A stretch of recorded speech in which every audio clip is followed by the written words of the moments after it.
Hey everybody, Chris Carlson here.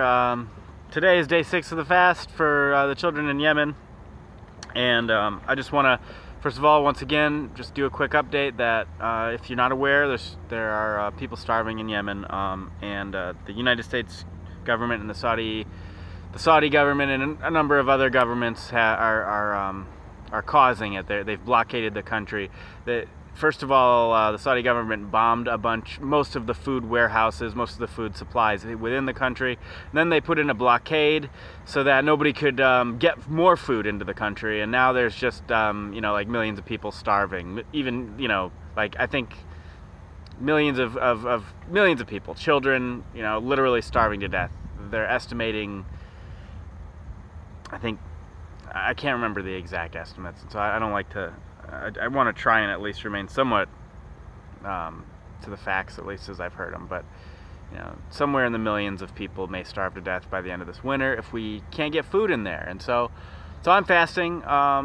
Today's day 6, and I just encourage anybody else to fast, and not just fast, but talk about it, spread the word, do something.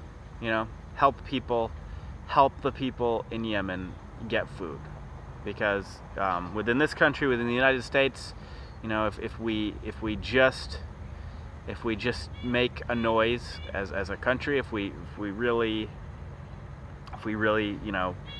do some protesting, call our congressmen, actually get upset that our government is helping starve people to death, then our government will likely stop. They'll likely put an end to this, because let's face it, the United States are the major power brokers of the world to this day, and if they decide that it's time to end this this blockade, or at least to allow, if that's what we really want, is to just we want them to allow food supplies and humanitarian aid supplies into the country so that the kids can eat, so that the kids and families don't starve to death this winter.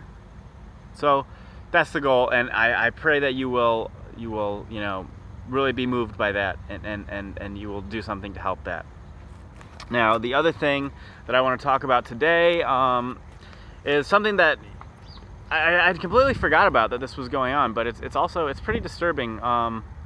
In China, they are putting Muslims into concentration camps. Well, they're calling them re-education camps. Re-education camps. But they're basically, this is in the far western Xinjiang region of China. It's very far west in China, and there's a large Muslim population there. And they're just arresting them and putting them in camps, and they have laws on the books. They actually put a law on the books in 2017 that basically said they have the right to re-educate and let's see, I forget exactly how it's worded, but essentially they have a right to detain and re-educate people who are showing signs of extremism. What are signs of extremism?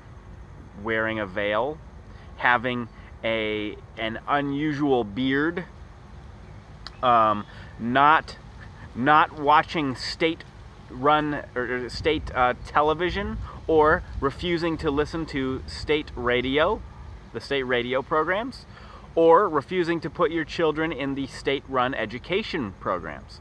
So, if you're a family who's really religious, who's a Muslim family, and so, as a Muslim, you oftentimes have a beard, or as a woman, you might cover your hair or wear a veil. If you're doing these things, then you're being arrested, and or if you want your children to have an Islamic education, then you can be arrested and put into a re-education camp, which is really a concentration camp. Okay, that's what they're going to do to you until you either give up your religion and your beliefs, or until you give up your religion and your beliefs and agree to do what they want you to to submit to their authority. If you give up your God, then we'll let you go. Okay? So this is what they're doing to people. And you know, I mean, what else? Not if you won't watch the state-run media. So, you know, that's just bad stuff. That's like it's incredible. And so I want to encourage, you know, I'm so sorry, you know, to the Uyghurs, to the Muslims there in Xinjiang. I'm so sorry that that's happening to you. I pray that you will stay strong in your faith in God, and that you know, and that you'll take comfort in the knowledge that that we're undergoing trials here on earth right now. You know, this is what happens to us here. We're being tested. We're being purified by God, and so, you know, please have courage. You know, gardens with rivers flowing through them await you in paradise, and you will look back on this life, and it'll just be a blink of an eye. And so for now, it looks hard, it looks bad, but please have courage and continue to keep in your faith in God, and to everyone else, especially to Americans, I want to say, you know, and really Muslims around the world should know that this is coming to the West. This is coming all over. You know, this is just a sign of the authoritarianism that's going to come. And we're gonna, you know, believers all over the world, we can expect persecution like this to come to us tomorrow, the next day. You know, who knows when, but the world is run by the devil right now, and he knows his time is short, and so he's making war against the people of God. And so as the people of God, we need to prepare ourselves in our minds and hearts for this time.